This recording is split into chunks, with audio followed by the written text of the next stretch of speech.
Marcos capítulo 4. De nuevo comenzó Jesús a enseñar a la orilla del lago. La multitud que se reunió para verlo era tan grande que él subió y se sentó en una barca que estaba en el lago, mientras toda la gente se quedaba en la playa. Entonces se puso a enseñarles muchas cosas por medio de parábolas y, como parte de su instrucción, les dijo: «Pongan atención. Un sembrador salió a sembrar. Sucedió que al esparcir él la semilla, una parte cayó junto al camino, y llegaron los pájaros y se la comieron. Otra parte cayó en terreno pedregoso, sin mucha tierra. Esa semilla brotó pronto porque la tierra no era profunda. Pero, cuando salió el sol, las plantas se marchitaron y, por no tener raíz, se secaron. Otra parte de la semilla cayó entre espinos que, al crecer, la ahogaron, de modo que no dio fruto. Pero las otras semillas cayeron en buen terreno, brotaron, crecieron y produjeron una cosecha que rindió el 30, el 60 y hasta el 100 por uno. El que tenga oídos para oír, que oiga», añadió Jesús.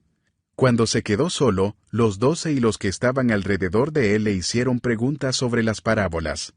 «A ustedes se les ha revelado el secreto del reino de Dios», les contestó. «Pero a los de afuera todo les llega por medio de parábolas, para que, por mucho que vean, no perciban, y por mucho que oigan, no entiendan, no sea que se conviertan y sean perdonados». «¿No entienden esta parábola?», continuó Jesús. «¿Cómo podrán entonces entender las demás? El sembrador siembra la palabra. Algunos son como lo sembrado junto al camino, donde se siembra la palabra. Tan pronto como la oyen, viene Satanás y les quita la palabra sembrada en ellos. Otros son como lo sembrado en terreno pedregoso. Cuando oyen la palabra, enseguida la reciben con alegría, pero como no tienen raíz, duran poco tiempo. Cuando surgen problemas o persecución a causa de la palabra, enseguida se apartan de ella. Otros son como lo sembrado entre espinos. Oyen la palabra, pero las preocupaciones de esta vida, el engaño de las riquezas y muchos otros malos deseos entran hasta ahogar la palabra, de modo que ésta no llega a dar fruto. Pero otros son como lo sembrado en buen terreno.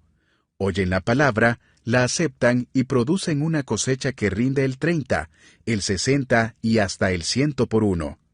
También les dijo: «¿Acaso se trae una lámpara para ponerla debajo de un cajón o debajo de la cama?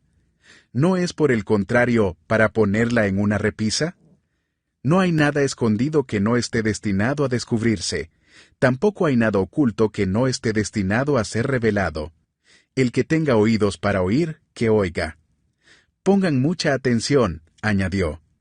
«Con la medida que midan a otros, se les medirá a ustedes, y aún más se les añadirá. Al que tiene, se le dará más.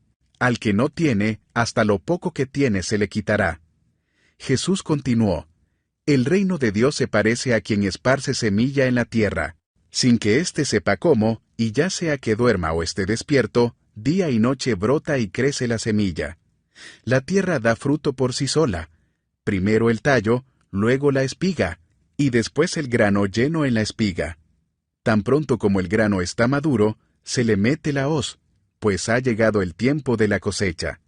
También dijo: «¿Con qué vamos a comparar el reino de Dios? ¿Qué parábola podemos usar para describirlo? Es como un grano de mostaza. Cuando se siembra en la tierra, es la semilla más pequeña que hay. Pero una vez sembrada, crece hasta convertirse en la más grande de las hortalizas, y echa ramas tan grandes que las aves pueden anidar bajo su sombra». Y con muchas parábolas semejantes les enseñaba Jesús la palabra hasta donde podían entender. No les decía nada sin emplear parábolas. Pero, cuando estaba a solas con sus discípulos, les explicaba todo. Ese día al anochecer les dijo a sus discípulos: «Crucemos al otro lado». Dejaron a la multitud y se fueron con él en la barca donde estaba. También lo acompañaban otras barcas. Se desató entonces una fuerte tormenta, y las olas azotaban la barca, tanto que ya comenzaba a inundarse. Jesús, mientras tanto, estaba en la popa, durmiendo sobre un cabezal, así que los discípulos lo despertaron. Maestro, gritaron, ¿no te importa que nos ahoguemos? Él se levantó, reprendió al viento y ordenó al mar: ¡Silencio! ¡Cálmate! El viento se calmó y todo quedó completamente tranquilo. ¿Por qué tienen tanto miedo?, dijo a sus discípulos. ¿Todavía no tienen fe? Ellos estaban espantados y se decían unos a otros: ¿Quién es este, que hasta el viento y el mar le obedecen?